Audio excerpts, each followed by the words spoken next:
Mhm.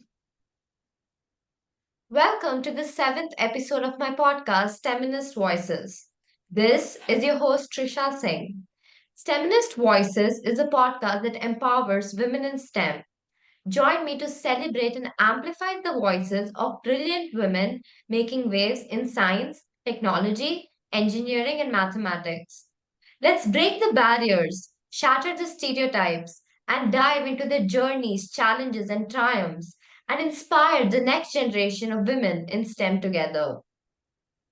In the vast cosmos of STEM, where innovation and creativity collide, there's a woman who's blazing a trail.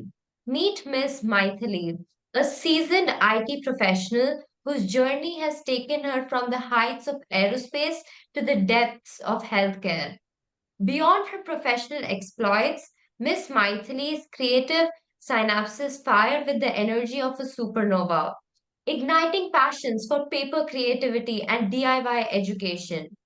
As a dedicated mother and a lifelong learner, she's a quantum entanglement of STEM and motherhood, proving that innovation can be as nurturing as it is groundbreaking.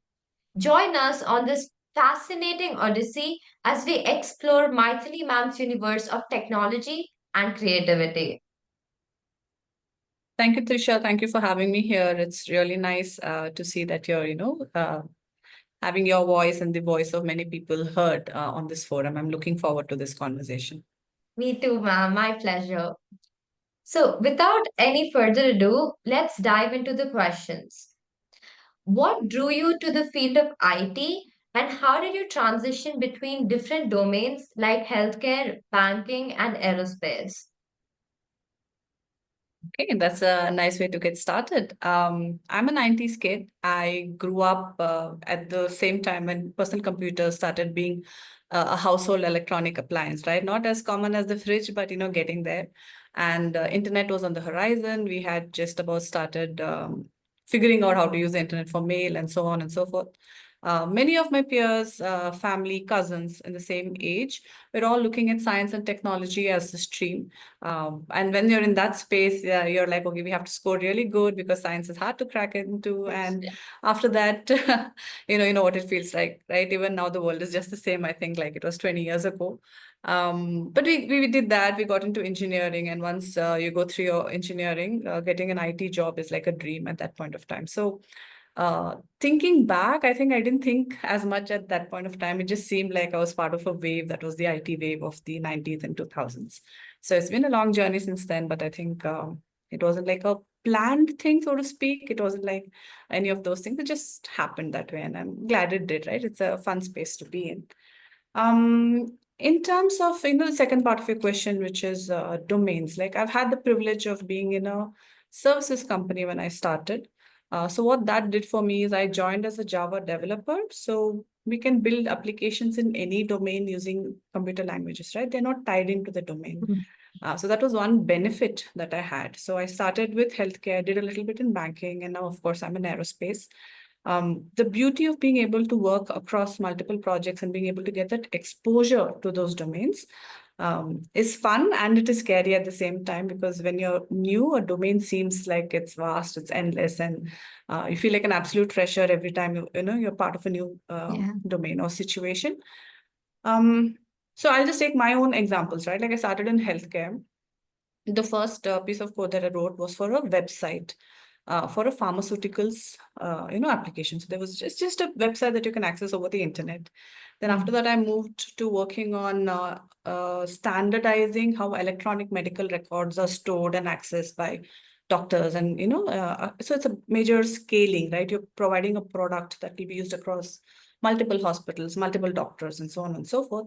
And my most recent one was literally personal healthcare in your mobile apps, where you're Okay. looking at how I can connect a coach, maybe yoga or a weight loss or a nutrition or whatever it is that you're looking for, to a person to help them achieve their health goals. So even if I'm talking about these three applications that I've been part of, you can see that technology has changed from a website to scaled product to technology in your hands. And each of them, though it is clubbed under healthcare, it has its own depths that you have to understand, right? Electronic Correct. medical records is a world of its own. Yeah. So I'm not going to say it's easy, even in the same domain, forget across multiple domains. But all you've got to do is put your head down and get started on what you know, keep adding value with the tech skills. That's what I did. I brought in. But then you keep learning, you keep growing, you look at what the others are doing. There are already people in the ecosystem. You need to have a little bit of a curious bent of your mind and a willingness to learn. Otherwise, you're closing off opportunities for yourself. So I think I look at it like that. Even if the domain is new, you just figure it out. You just try, you ask, get the help you need. So I think that's how I look at it. I think I absolutely agree with you. And I also think that, like you were talking about the wave, the tech wave of 90s, right? I think the technology is one thing which is never going to die. Like now also, even my parents are pushing me to, pursue technology, like, yeah, technology in future, because I think that is one evergreen field which is, always going to keep evolving. Also, you said that like you try to keep yourself updated, and I think that is like very important to be in the technology field. So how do you keep yourself updated? Like how do you keep motivating yourself to keep yourself updated? So the world of technology, the world of STEM, keeps growing. There's always a new discovery, there's always a new breakthrough, and there are so many people who love the space just like I do, who's coming up with something new. And from research to being able to put it into actual use for the end users, the application of whatever research is happening, it keeps happening, it keeps moving on. And if we don't keep up with it, we are not going to stay relevant, right? So I think that drives me quite a bit, that I want to stay relevant. It helps that I enjoy learning something new, enjoy finding out what's happening. I may not be a pure tech geek nerd type of a person, but I still try to keep a little bit of understanding of the pulse of what's happening, what my role would need, not just today, but maybe 2, 3 years down the line, right? So I need to know what I'm doing right now, but I need to know where I'm going. And the internet and your peers and your organizations are full of learning resources, and there are so many communities in tech that help you out when you're trying to figure something out. So if you're asking about motivation, it's purely intrinsic. I don't think anyone can tell you, stay updated, and that's not going to work. But when you have enough intrinsic motivation, finding how to get there is, you just find a way, right? You make a path for yourself. So it just has to come from within you, I suppose. Yeah, and I think that's only going to come if you actually have passion for like what you're doing, right? If you actually love what you're doing. If you Right. just do something because somebody's telling you to, then it's not going to happen. Yes, ma'am. Right. Ma'am, how do you balance your professional responsibilities with your role as a creative mom? I think that's a question that moms get asked pretty often, right? How do you balance? Because work-life balance is talked about so Yeah. much. So not just work life, maybe I'd also say, I'd break it a little bit more saying, work, family, and personal time. So many times we see that family is, yes, part of who we are, but personal time is something that is important enough, right? And we tend to club it along with family time. So I want to call it out as three different buckets. So work, family, and personal time, which is like me, myself, and I very selfishly, but it is needed without us having to think that it is selfish. So balancing all these three, right, is a constant endeavor. It would be I don't know if it is possible to say anyone can be 100% at all things at all times. It is not going to be the case. And there's a constant expectation that you look at it that way, that you're 100% available for everything all the time. It's just human. Uh, how I'd like to look at it is you need to figure out, that today this is a priority and this is what I'm going to allot more time or more energy into this one bucket of mine. Saying that I have three buckets, which is work, personal life, family. Today, this is what I choose to do because there is a priority on this. Now, having said that, it's not just time management. It's not like, I'll say today 8 hours on this, 8 hours on this, 8 hours on this, and I'm done. We won't look at it like that. But maybe look at yourself over a period of time, like maybe in a week, right? Be cognizant, be mindful that none of your buckets is empty. Choose that time that works for you.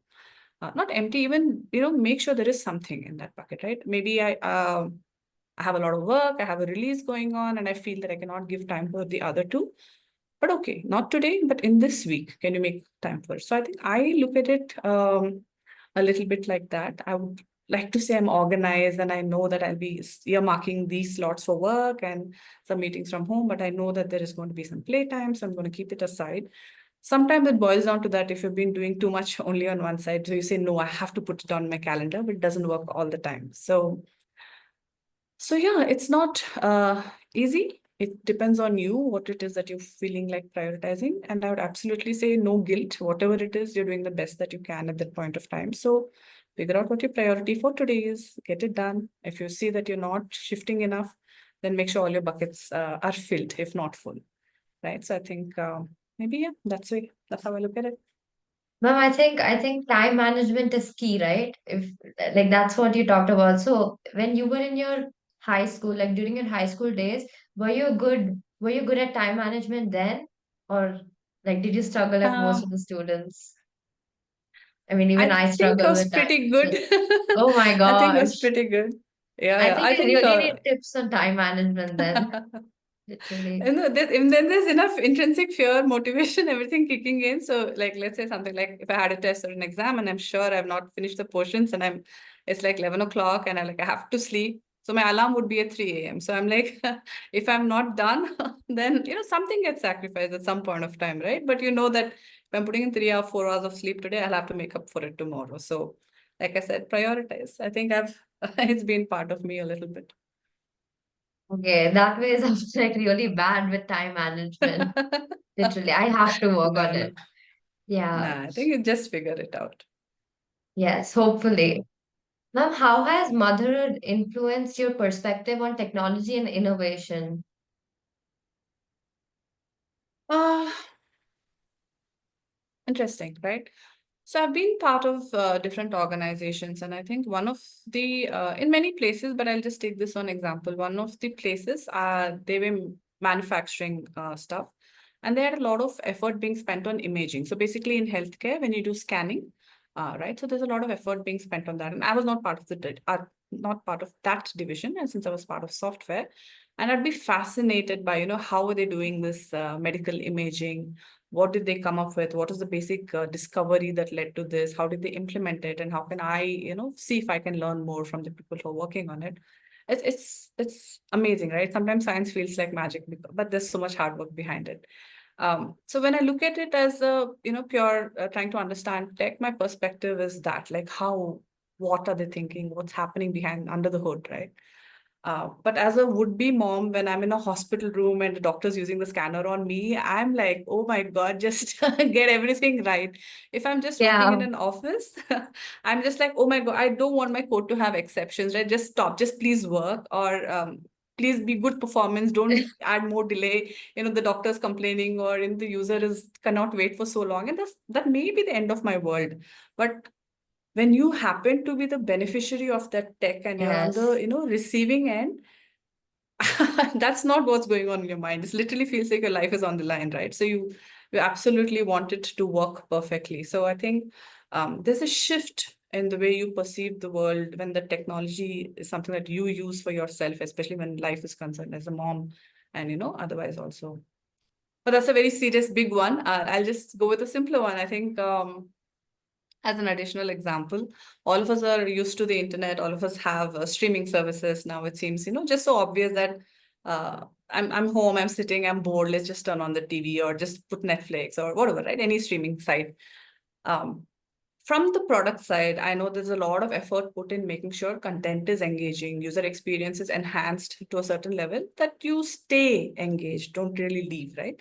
A company, an organization has to optimize that its products are continuously used, right? You don't want people to stop, you want people to stay. But then as a mom, I have to tell my children that you don't have to watch the third episode just because it is available. Let's stop it too. That's fine. So technology is amazing and everything, but it's a tool, right? And I think as a mom, more so I'm aware that we should learn how to use the tool for our benefit. Anything in limited quantities is fantastic. And that limit, of course, again, you get to decide. But I think So one super serious example and one, daily life thing that maybe you can relate to. My mom literally says the same thing. Everything in, everything in a like anything in excess is bad and anything in a proper quantity is Moderation, good. Yeah, and moderation is good. right? Mm-hmm. So I can relate to that. So all moms think like that, huh? Yes. Ma'am, so yeah, can I have a very interesting question? If you Mhm. were tasked with creating an IT product that integrates your love for paper crafting and your professional expertise, what would it be? And how would it benefit both kids and professionals? I like this question quite a bit. So instead of talking about a product that I would build or something in the future, I'll talk about a product that I use right now. So I'm a big fan of, and my all-time favorite app is called Pinterest. I don't know if you've heard of Oh, it. So, Pinterest. uh, Wait, ma'am, did you yes. say Pin? Oh, yeah, Pinterest. Yes. Pinterest, right? So, I think I was one of the first users, the earliest users of Pinterest. I don't know. I think I've been using it for more than maybe 11 years or something right now. Looks like it. Okay. And I absolutely love it.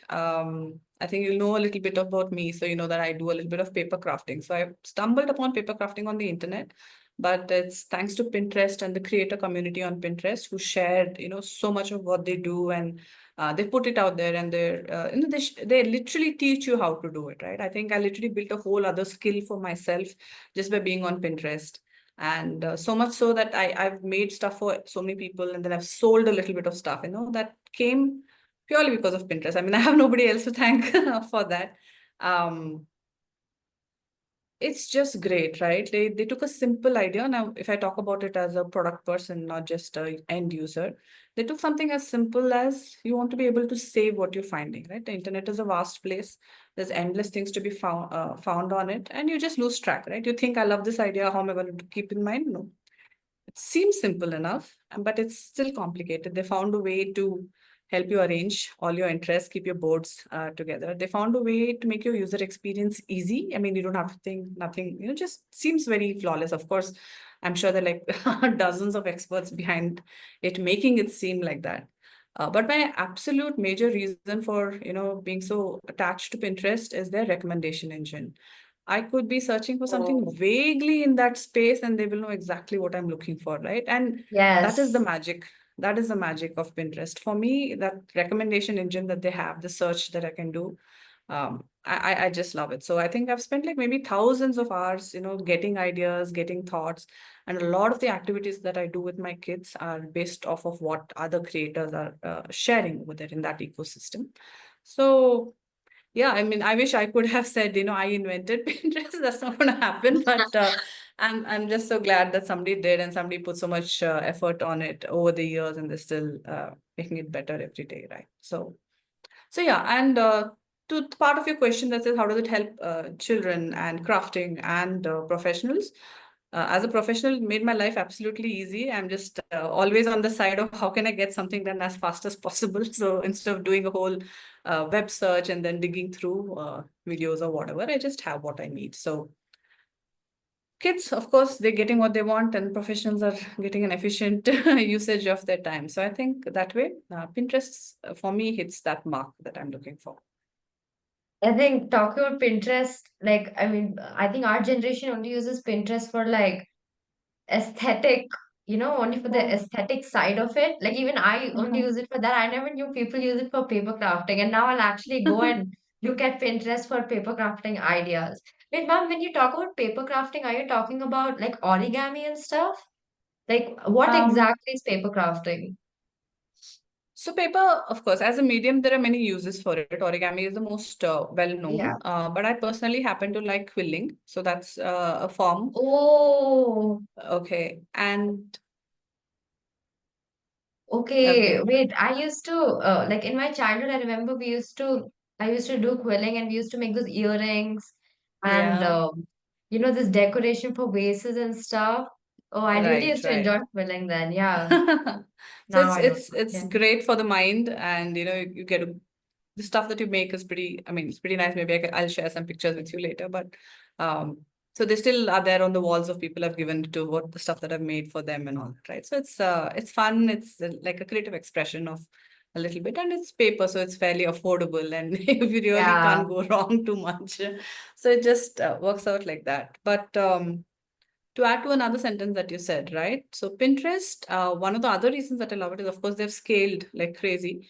But just like you are, I am a persona who's looking at crafting. You're a persona who's, like you said, looking at aesthetic side of it. There are so many people with so many boards on there, and they have catered to everyone. The way they've scaled and made it seem so simple and sticky, I think that works out, right? So from just crafting, I've now transitioned to food also once in a while, or photography also once in a while. So searching for your interest just seems easy on Pinterest. correct. I agree. I completely agree with you. Ma'am, moving on to the next question. What do you think is the biggest challenge for women face in STEM in today's world? But that's a tough one. um, okay. I think all through school, uh, feel like you're competing equally on the same platform with any gender, right? You just work hard, you study hard, there's a fixed paper and you score and you're done. And there's fair evaluation, right? That's your expectation. And then there is colleges where I think for many of them it would continue to be in the same space. But I think once we enter work life, at some point of time there seems to be a gap. And I know that this is not the case for everybody, so you cannot, say in general this is the case. I don't want to generalize, but I have seen enough cases, or I've seen quite a few cases where women willingly or unwillingly choose to take a back step or a back seat, when Correct, it comes to correct, their career, right? Uh, there are multiple reasons. Some of them are society based, some of them are individual based. So there are many people who say, I'm getting married, so I need to relocate, and correct. generally the men tend to be older than them, so they have an established career. So practically, it would Mm. seem like it makes sense that okay, there's the higher salary, so it's better Yes, that you go there, right? And it is sort correct, of accepted in our culture that woman correct, marries, move to the husband's place, right? So that's one piece. Some may rejoin work, some may not. So there is something happening there. It happens with relocation also. My husband got a posting overseas, will get higher amount of money over there. Very, very correct, practical way of looking at it, right? So the woman would leave her job. And in some countries, you won't get a work permit very easily as a spouse. So you become a dependent. And then, over time, you may not be part of the workforce, right? That is, in case of relocation. Then there are women who stay back at home for childcare, right? When they correct. have their kids. It's very important that a child get a lot of time and attention when they're growing up. There are ages when you really need maybe a mother, maybe an adult figure around, and many of the times it's the women who choose to do that. And of course, we have other types of care where you're taking care of aging parents. There is so much of the responsibility that generally a woman tends to take up or shoulder. And that is, it's their life, right? So everybody takes a call based on what is important to them, what's important to their family. Technically, nobody should get to judge that, right? It is what they're doing, it is the best of what they're able to do at that point of time. There is one more category where women want to stay in the workforce, don't really want to leave. So they will choose roles or designations that are fairly stable. So they sort of give up on the concept of growth in career so that they get Yes, to keep a job, get a salary, but get to be able to have that, work-life balance where they know exactly how much time they get to spend where, right? So again, that's another choice. You generally may not hear of men doing so many of these things. correct. It's more common to hear women. I'm not saying it doesn't happen. I'm sure it happens. Uh, so all this happens. It's fine, right? People have to take their decisions, have to take their calls. What I would really want to call out is at some point of time, these needs expire, right? The time frame on that finishes. Children now going to school, now they're okay, they can take care of themselves. You've Yes, managed to get a work permit, or you went to a new location, they didn't have jobs of your skill set, but you can find jobs of another skill set. At that point of time, I find that many women give up before trying. They're so worried that they've been out of the workforce for so long that they're not relevant, right? yes, For that, I would absolutely love to say try, right? Put in that effort, It's Yes. difficult, but it's not impossible. Don't limit yourself, Yes. right? Give it a shot. Nothing to stop. I think it's not about skill. It's about a mental block or a limitation Correct. that many women put on themselves because I don't know. I don't know why, because I don't have the answer for it, but it is a scary proposition. So I myself, I spent many years as a break after my kids, right? I have two kids and I took breaks after both of them. And after my second break, I went back to a job and touchwood, both my rehirings, right? When I took a break and went back, the managers were fantastic. The hiring managers were like, okay, you took a break. So what doesn't matter to us, right? I was lucky to have been in that space, though I understand everybody's experience is not the same. But even after having, taken the first break and gotten a job, and then at the second break, and when I was getting my second job, I was so worried that I wouldn't be able to do what I'm supposed to do, right? You would think that I've done it once before, I should know that it's possible. It's just, I don't know, it's how the brain works, I suppose, but that internal confidence, internal voice, or the external support system that you have, I think you'll have to make that happen for yourself. And trust me, it is possible. There are enough women proving it. I know there are so many organizations having return to work programs for women, who are out of the workforce for some time. They're supporting them get started part time and then move to full time if it works out for them. So as much as women who have dropped out want to be part of the workforce, I know for a fact that the STEM space wants them back, and there is a desperate need. And it's just better for the whole world if women who want to come back choose to come back.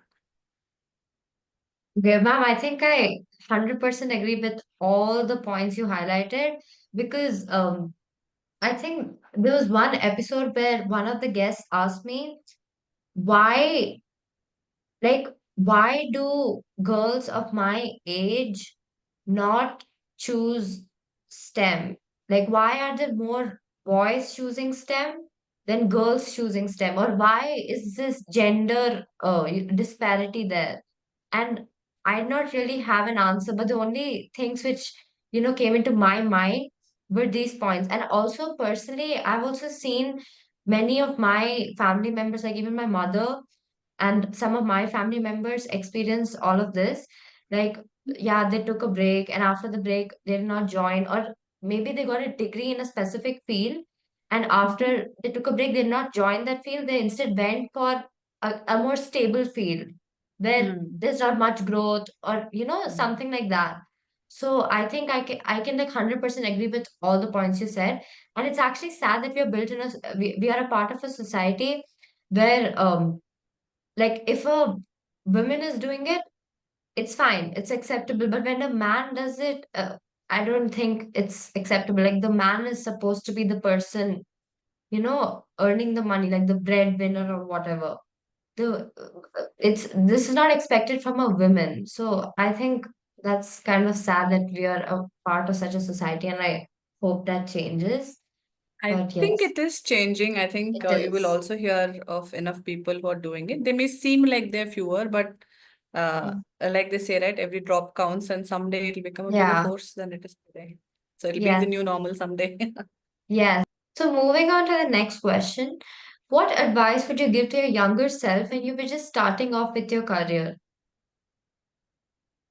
Okay.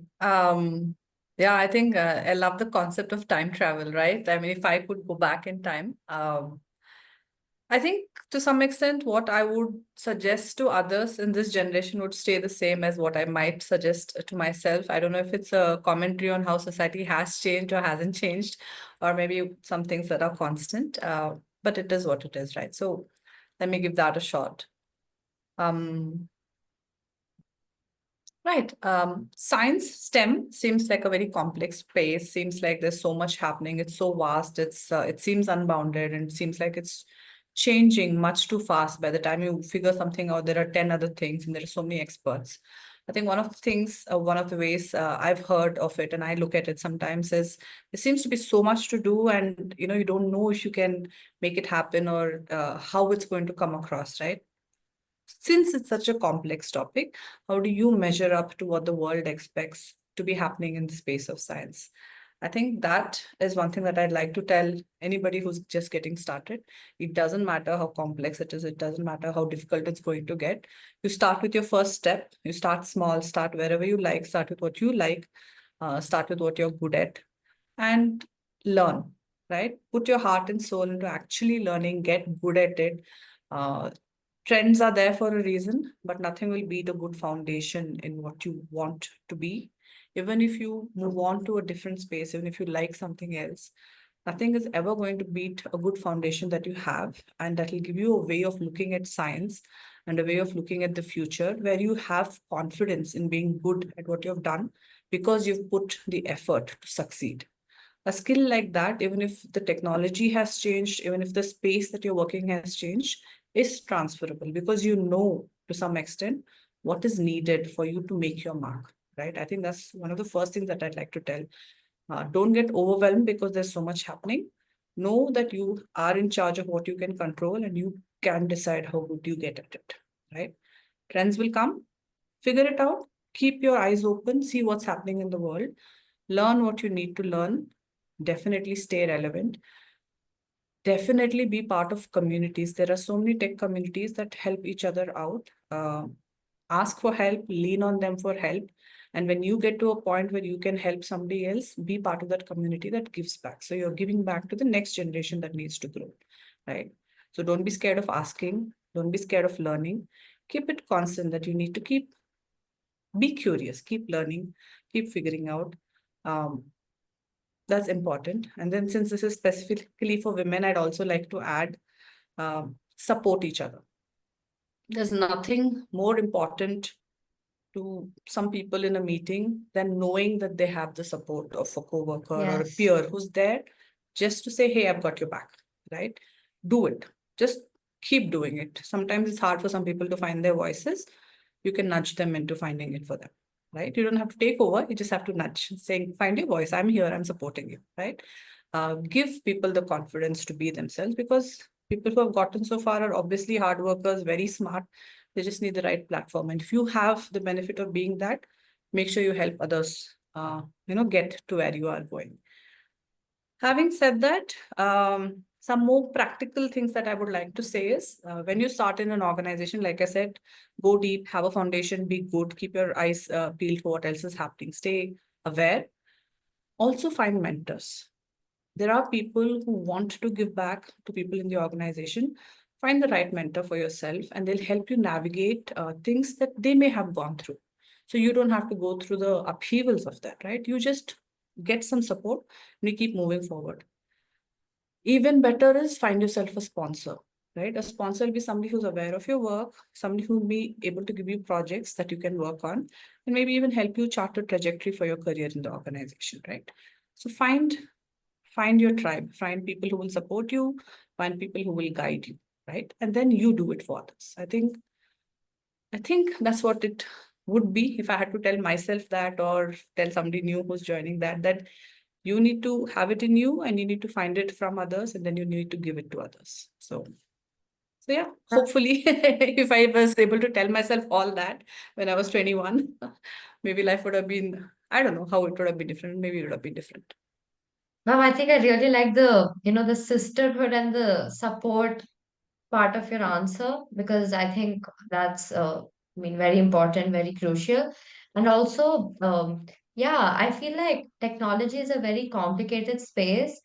And like now also, like there's so much competition. Like now also, I see so many of my friends, they know so many coding languages and like they know so much. They know like everything about AI. They know how to, build models. They know like everything. And then there's me, uh, like who just knows Java. Like, I'm still learning. So I feel sometimes it gets really overwhelming. And yeah, that's when that support is needed. So yeah, I think Exactly. Right. yeah, I think because we tend to be our biggest critics. Looking at somebody else, yeah, it seems like they're always ahead. If the grass is greener on the other yeah, side thing. But I'm sure somebody's looking at you and saying, I wish I had what you had. And that's never going to change, right? It's just human. yeah, I think that's just how the human brain works because Mhm. Like actually, I just shifted from ICSC to the international curriculum, and like I just feel like everybody is better than me, and like everybody is so smart. It just gets really overwhelming, and it gets really difficult to keep up. So yeah, I think that's like pretty valuable advice. Yes, So I ma'am. think if I Yeah. may continue, it does seem like that because you feel like you're in a new environment and you don't feel like you have the benefit of having been in it for a long time. But Yes. humans adapt from like the coldest places to hottest places. So a new environment may seem difficult, but you just keep at it, and I'm sure someday you will just, catch up. It's not even catch up. Maybe you'll just go far above and beyond. You just keep at it. The only thing is never to stop yourself. Correct. Correct. Thank you so much for the advice, ma'am. Sure, sure. All right. Now it's time to switch gears and turn up the tempo because we are heading into the lightning rapid fire segment. This is where we Yep. put our guests processing power to the ultimate test with a series of quick fire questions. So, ma'am, are you ready to blaze through the questions? Let's try. Let's go for it. Okay, so the first question, Bangalore monsoons or Bangalore summers? Monsoons. You give me a cup of tea, a place to sit, and a book, and with rain in the background. I'm a happy camper at that point of time. Oh my gosh, Bangalore. I think the only thing which I can think about Bangalore monsoons is that the roads get clogged, there's No, unnecessary no. traffic, and then we have online school. That's the best part. We have online school, so that's a good Oh, part. yeah. Yeah, we have For online school. students, yes. For students, that's a major benefit. Definitely. Yes. Now, what's your go-to paper crafting project when you need a creativity boost? Quilling is my first love, but I think now it just shifts. It depends on the mood and what I have access to. So anything colorful, I think just gets it done for me. Okay. An activity or hobby you do to unwind after a long day of meetings? For me personally, a walk is my best and favorite way of unwinding. I just get to be myself. But if I can add, I've recently started learning Kathak. So I decided to learn Kathak at the age of Wow. 40. And Wow. luckily the teacher was like, yes, please come in. And so I find that after I've been at work for like whatever 8 hours, I come back home and then I have my Kathak class, and you feel, I mean, it's tiring by itself also, right? It's a physical thing. Yeah, yeah. But going to a Katha class after full days of work actually energizes me more. So it's just, I think creative outlets are not as recognized as they should be, but thank God for those things. I think you're a perfect example of, like age is just a number and it's never too late to, like try out anything new. So I think our audience Definitely. should get inspired by that. Ma'am, which book has influenced your professional mindset? So when I was a teenager, probably when I was your age, Fountainhead had a very strong impact on me and how I think. So I very honestly believe in the power of a human's will and abilities. But over time, I think, of course, different things impact you. I think the latest is Thinking Fast and Slow by Daniel Kahneman. So it's fantastic. It's a Nobel Prize winning research. So the way humans interact with the systems around within them and around them, I think it's fascinating. Oh, that sounds interesting. Now, what's the coolest tech innovation you've encountered in the aerospace domain? So I've had the benefit of being in a factory where planes were put together. So that itself is magical. The amount of complexity in helping us fly, we take it for granted. It's crazy. If I had to choose one, I'd go for additive manufacturing. Maybe that seems like a great use of improving efficiency, improving speed, and lightweight material for making a part. So I think that's going to have a lot more uses. It already does. It's going to have a lot more also. Ma'am, if you could travel back in time to any era, which one would you choose? I'll just go back to the 90s. I think I'll redo my school and college with all that I know now. And I don't know, we'll see how life turns out. So I Now, think would maybe I you just do pursue that. the same? Now, would you pursue the same field? Like, would your studies be in the same field, or would you choose a different major? I'd probably choose the same thing, but I'd probably, hopefully, I go back with all this memory and I don't go back with zero memory and then do the same things again. Oh my gosh, I actually wish that was possible, literally. Right. Ma'am, if you could describe your career journey in one word, what would it be? Career journey in one word. I'll have to choose between learning and growing. I think it'll be something there. Okay, yeah, makes sense, correct. Yes. To me, it's like I'm constantly learning to be a better version today than I was yesterday. And because of that, I'm constantly growing because, Growing. my perception of what is and what should be is expanding. So therefore, I can do more. So Okay, I like the answer. Ma'am, so with this, the seventh episode of STEMinist Voices comes to an end. I would like to express my gratitude to Miss Maithili Reddy for taking out time to provide us with so many valuable insights. Thank you so much, ma'am, for joining us today. thank you, Trisha. It's really nice to be part of this, and I hope to see what you continue to do in this space because, like I said, the world needs more women in STEM for sure. Thank you for Thank you having so me. much, ma'am. My pleasure, ma'am. Last but not the least, I would like to thank all our listeners for tuning in. If you like this episode, don't forget to like, share, and subscribe to my podcast. Thank you.